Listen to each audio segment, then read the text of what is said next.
bucket of sand. Busted by the teachers. They found us, so we better shoot perfectly to make up for it. Martin's gotta stay focused. Did you see that one, David? Just right.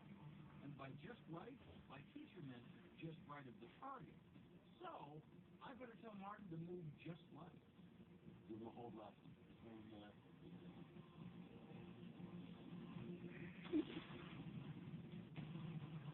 That was a hit, I heard it. That's the only reason I know it's a hit.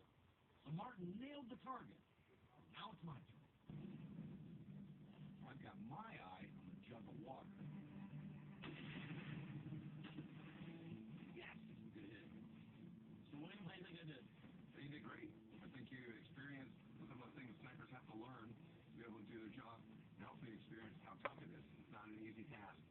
Not only was sniper school a great experience, but it gave me even more respect for the men and women who protect this country.